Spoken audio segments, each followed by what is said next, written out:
January 17th, 1994, 4:31 a.m. While most of Southern California slept, a rude awakening suddenly jolted an entire region out of bed with a 6.7 magnitude earthquake centered in the San Fernando Valley. Our saving grace was the time of day.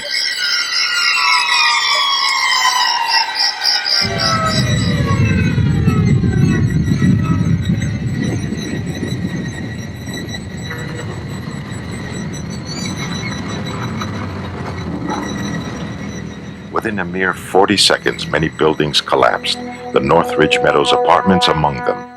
We tried to get to the front door, and the latch opened, but the floor was now 2 feet higher than it normally was, so you couldn't pull the door open. Rockettines Joan DeWolf lived on the second floor, which became the first floor. But Joan and her boyfriend didn't know that until, while stumbling around in the dark, they went to jump from their second floor balcony. But when we went to jump, my boyfriend said, "I'll jump first and I'll catch you. I'll try to break your fall." And we were on the ground. And he turned to me and he said, "There's going to be fatalities in this one." Tragically, lives were lost. Yet it could have been so much worse were it not for the time of day. Even still, at that hour, many of us found ourselves in the middle of a nightmare. Diane Thompson, KNX 1070. Go to Michael McDermott now in Air 1070. Jesse picked me up Monday morning. I got in the car, started driving. Jesse went to sleep, and I was listening to the news.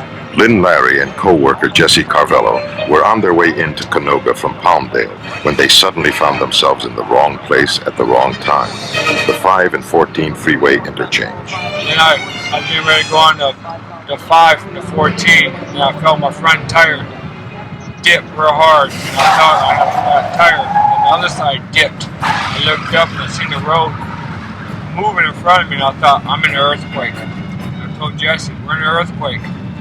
And then I seen the road twisting and popping, and the cement was coming up. And then I seen the freeway just twist up in front of me and drop. And then I grabbed the steering wheel and said, "Oh Lord," and then I hit. And after I hit, I just prayed, and I thank God that I was alive. The car burst into flames. Lynn pulled himself and Jesse out through the car door window. Jesse had broken his heel and fractured a rib, and Lynn had bruised his face on the steering wheel. It was a miracle both survived the 40-foot freeway free fall. I just want to thank the employees at Rocketdyne for the prayers and their thoughts. And since I've been back, everybody's been coming up to me and really telling me that I'm glad I'm all right, and asked me about Jesse. Thank you. Ultimately, everyone was touched by the horrifying events of January 17th. Something wild went bump in the night, and the lights went out. That morning, of course, the house shook violently. All the lights went out, and my kids got up and started running crazily through the house. I got picked up somehow, and my back has hurt ever since. So I got twisted somehow going down the hallway to get my son as it's rolling. And then we got down the stairs, and I went to get flashlights, and it's still rolling, and he's hanging onto a door jamb, but he did real well. And as we were standing under the doorway, I kept saying, "I hope we're the epicenter. I hope we're the epicenter." Because being born and raised in California, I knew being hit that hard, if we weren't in the epicenter or close to it, there was a city that was just destroyed. Tina Smith and her family were at the epicenter, and there was a lot of destruction all over town. Meanwhile, in nearby Canoga Park, Mike Costas was in Rocketdyne's Building 1 at 4:31 when his attention was shifted to other priorities. It started shaking a little bit, and then it hit real hard, and I knew it was time to get out of here. So the walls were flexing, and all the beams were oscillating, and lights went out, and everything started falling around, so had to get out real quick, so just ran like hell. So what in the world happened? What exactly is an earthquake and aftershocks? Facility structural engineer Russ Nestor. An earthquake will start at one point. It'll start at a point where two blocks of the earth crust rub together. and they'll pull together until finally a break starts. And I liken it to a broken zipper. Zipper starts tearing at one point. If you keep pulling, it will tear along until it finally runs out of zipper to tear. An earthquake works much the same. There will be one point at which the tearing will start, at which usually the earthquake is the most intense, but it will spread out along those 2 blocks until finally there's no more stress to be done. But there's always a little bit left that wants to go. And so for days, weeks, months afterwards, those other edges will say, oh, well, I'd like to crack a little bit more. There I go, and there'll be another aftershock. Things fell down a lot of noise, tremendous amount of noise. I think that's the thing that impressed me the most was the amount of noise. Like 2 or 3 airplanes flying real low over your house. Scary feeling. My aunt, she said it felt like an explosion. She thought it was an explosion. That explosive sound they're hearing is the initial wave, the P wave, that is the fastest wave. It travels through the ground like this, and the surface of the ground is compressed and dilated. The next and most destructive force is the S wave that comes through, and it has a horizontal component as well as a vertical. This horizontal component is the most damaging to buildings. From Palmdale to Simi Valley, from Newhall to Orange County, the Northridge quake brought destruction to a wide area of Southern California. It is estimated to be the worst disaster in modern U.S. history, with damage costs in the billions. There were varying degrees of damage to Rocketdyne facilities at Canoga, Plummer, and DeSoto. Yet, despite the incredible shaking, all Rockwell buildings remained standing. We expected more than minor structural damage with an earthquake this size. What we got was minor structural damage. We expected damage to the point to where we probably wouldn't be occupying today. The building would be standing just fine, but we'd be in doing more major work. And so we're very happy. They did very well. They did better than expected.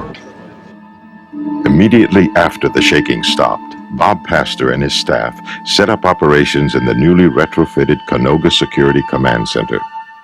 I went over to the Canoga facility Monday morning. I remember seeing Bob Pastor running around in there in the control center with his t-shirt on. And I thought to myself, this guy must have just got here right out of bed. I just felt that immediately that there was a sense of let's get it together, let's help people. They had us check on each one of our employees to make sure that their families were okay, to make sure if they needed anything that they got the support that they needed from Rocketdyne. And I thought that was really nice because it was like one big team coming together, and then they were extending that out to the family members. I'm very proud to work here because of that. You know, it was a real deep concern. Where we were, first bar on each. Within a couple of hours of the earthquake, Rocketdyne implemented a number of Rock Relief 94 communications and employee assistance programs. KNX and KFWB provided radio updates on the status of all facilities. Infoline updates kept employees informed around the clock during the first week, and thousands of calls were taken by our phone operators. At the rec center, shelter, showers, hot meals, and emergency financial assistance were provided to employees and their families. For many, the trauma lingers on long after the quake. I don't know how long it's going to be before I get it out of my mind. I know that I'm not going to be able to do it by myself this time. This time I'm going to seek someone professional along with the wife. Like all employees, for Pete and his family, trauma counseling is available from Rocketdyne. A vacation cash-out and vacation sharing relief plan and faster cash access to savings plans are also available to further help you out. Meanwhile, Rockwell stepped in to help the community with a donation of $100,000 to the American Red Cross Disaster Relief Fund. Without companies such as Rockwell, the Red Cross really would be handicapped in order to respond to this tremendous need here in Southern California. Efforts accelerated toward getting our facilities up and running and all of us back to work. Paul Ross. This corporation pulled together, getting resources all over Southern California, and we put a team together, building by building, to make sure it's safe for our people, make sure it's structurally sound, make sure environmentally it's okay, get the power back up, get the water restored, get it cleaned up, get people back in. In the aftermath of this earthquake, we all came together to help rebuild the rock. Thanks to everyone's diligence and those who volunteered much of their personal time, most of us were able to return by the following Monday. We picked up the pieces, swept up the glass and plaster, and resumed work for our customers. All of these files right here and right here were on the floor Monday morning. And we had 4 people from our team, Config Ops, and 3 people from the engine assembly team came over and worked very hard yesterday and all day today. And we're almost done. Each day, as the shaking subsides and nerves unjangle, we've come together as a family to stand against nature's wrath. Those who look upon us cannot help but see an unshakable confidence that makes us who we are. Not only is the rock going to make it, but everybody at the rock's going to have a good day. We're on our way back, and we're going to continue to produce the best hardware ever. I'll tell you one thing, when that shaking stops, you've got your priorities straight. You don't worry about crabgrass, you don't worry if you're 10 pounds overweight, because you just never know when it's going to stop.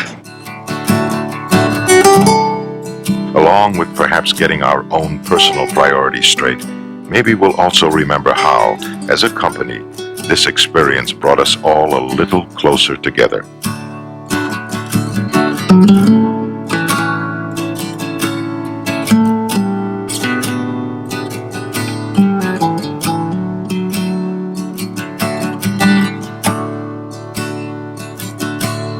Thank you.